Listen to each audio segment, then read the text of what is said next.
joining us now. I just wanted to get his quick reaction to this video, and then I need to talk about what China is apparently doing too in the Taiwan Strait, and also threatening us with just being fried with nukes.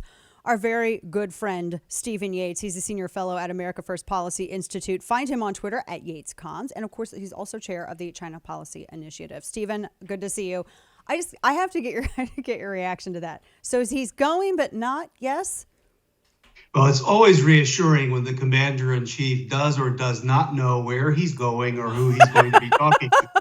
So, I mean, there used to be a day and time when there was a book that was prepared for a president at the beginning of said day. There used to be a job called chief of staff where you would walk in and literally hand said book to the president and say, this is your day and this is what we're planning. They even had these funny thing called intelligence briefings where they would talk about what's happening in the world. And I also remember there being policy decision-making meetings about who are our allies and who are not our allies, and maybe why you go play. So President Biden apparently knows there's a big meeting that's going on, I assume with a scheduled date, time, and venue. And he is or he isn't going, but there's definitely a meeting. So there we are. There we are. We know that there's a meeting. Oh, boy. Yeah, he's got that. So that's the big thing. He knows that there's a meeting. I had to get I knew your reaction. I'm glad I asked because it's everything I hoped it would be. Okay, I gotta ask you. It's a lot more serious. I just don't take kindly to any entity, foreign or domestic, threatening us, whether it's Eric Swalwell or whether it's China threatening to nuke everybody. And so here we have the defense secretary. That's the Chinese defense secretary. They said that Beijing, and I'm reading this quote, will smash to smithereens any Taiwan independence plot, and additionally, quote, will definitely not hesitate to start a war no matter the cost. So this was the Chinese counterpoint or counterpart to the Defense Secretary Lloyd Austin, who is saying this. Apparently, they met face to face on Friday. So they do admit that they would be starting it, though. Yeah, well, I mean, this is an example of provocative bravado meeting provocative weakness. Mm-hmm. And I wish that we were on the bravado side of this, because we actually have something that can back up what we say if we cared enough for our country, if we really had leadership of the Defense Department and the military that was building up our capability, that actually wanted to focus on protecting lives and the livelihoods of Americans.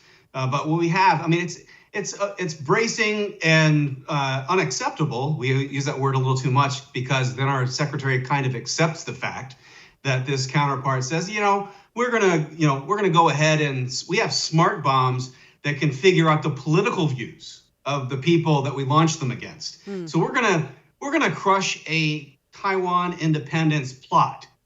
I don't know of any military weapon that can kill a plot, but they can demolish territory. They can hit large targets. They can knock other assets out of the air. Mm-hmm. But so the Chinese are basically saying, we're going to threaten Taiwan and we dare you to do anything about it. We're going to bump up against Australian or any other nationals that want to come into airspace or sea space of any fantastically ridiculous claim we have on territory. And them's just the apples. And our defense secretary had a glorious 4,000 plus word statement. 3,000 words into it, he makes indirect reference to China. He's talking in Communist Party talking points of, big states threatening small states, and we don't seek conflict or competition conflict or war. Of course, we don't seek these things, but this mealy mouth kind of response, when you have, I think, a very aggressive non-status quo partner out there, it's just provocative weakness to me. This shows no lessons learned from Russia building up opposite Ukraine. And we say, maybe, unless you play by our rules, we'll hit you with some sanctions later, and the Russians mowed right in.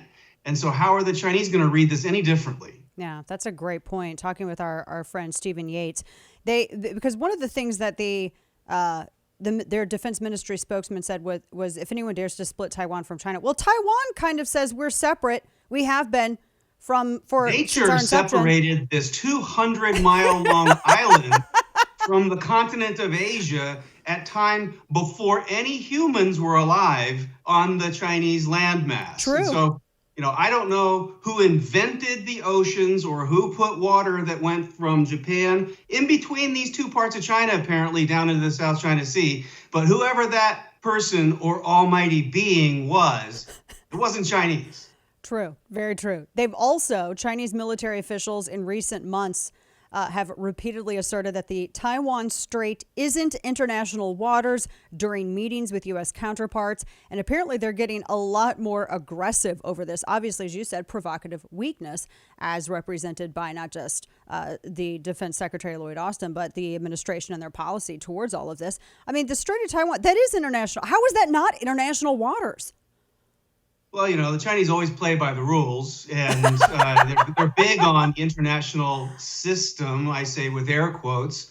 And of course, the international system, if it is represented by the United Nations, it accomplishes nothing with all of this. But according to the law of the sea, you have sort of this 12-mile zone off your shores that would define what territorial waters are. You got about 100 miles of water, and I don't care if you claim Taiwan as part of your territory or not.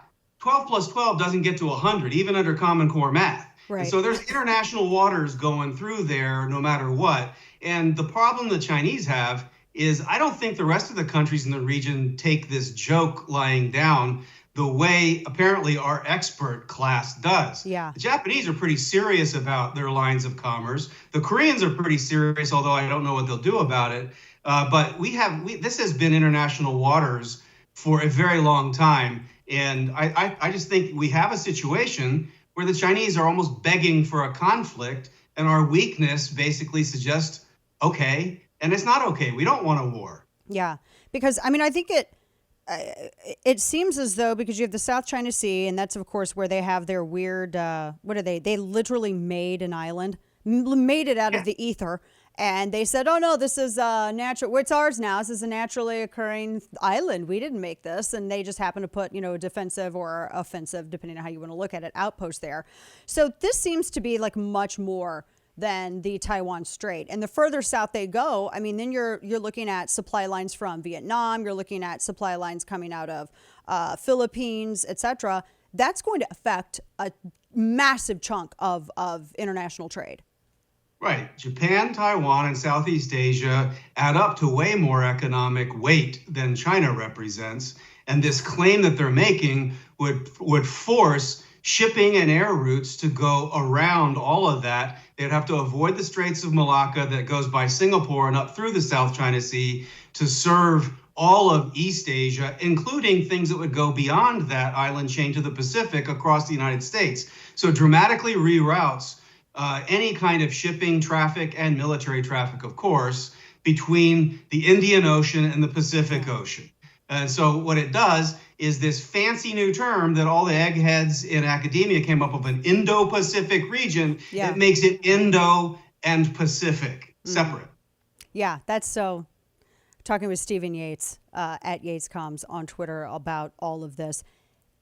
I honestly thought that if there was going to be, although I'm not saying that they have not increased, they've definitely increased their aggressive rhetoric. Mm-hmm. But what is any hesitancy that they have? I was one of the people who was we talked about it, speculating that, well, if Russia's doing this with Ukraine on this side of the globe, then this would be the best time for China to exploit this as a distraction and try to launch some sort of effort from Taiwan. Is it still their economy holding them back? Because their economy, despite all of the propaganda about how strong their economy is, it's actually not. I mean, it reminds me very similar to Japan pre-World War II. Yeah, well, I think that their economy is doing worse than is widely perceived. I think that their politics are more tenuous than is widely perceived.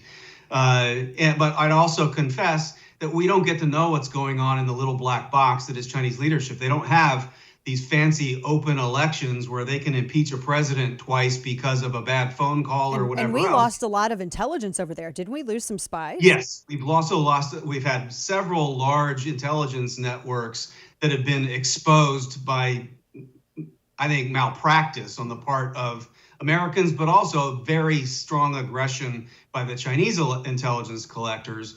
But I think that we have good reason to believe they know a little better what's going on in Taiwan, Japan, and other places. I think the key measure for them is, do they believe that these others would fight, or would they just accept? I think they take as a given that we have weakness coming out of the United States right now. The old way of thinking was, if you have weakness from the United States, then you've got to go because everyone else will just fall in line with the United States. I don't think they can take that bargain now. The biggest change of sort of demagoguery about alliances is that during the Trump years, alliances were weakened or there was isolation. That was never true. But what is true now is our allies don't believe they can rely on Joe Biden and the American commitments today. And so they're going on their own. And Japan is committing its own kind of defense deterrent to these kinds of questions. Taiwan is getting a little bit more serious about this. And I think they've been heartened by watching the Ukrainian experience. Yeah. And so I don't know that the Chinese, if they're being honest with themselves, see quite the option they thought they were going to have. Take a little solace in that, from what we can, for the time being anyway. Stephen Yates at YatesComs on Twitter. Always appreciate your expertise live from your Lego base there, your Lego bunker. We appreciate you. Thank you so much, my friend. Thank Good you to see so you. much. Glad Dana. you're feeling Take better care. too. Thank you. Thank you. Mm-hmm.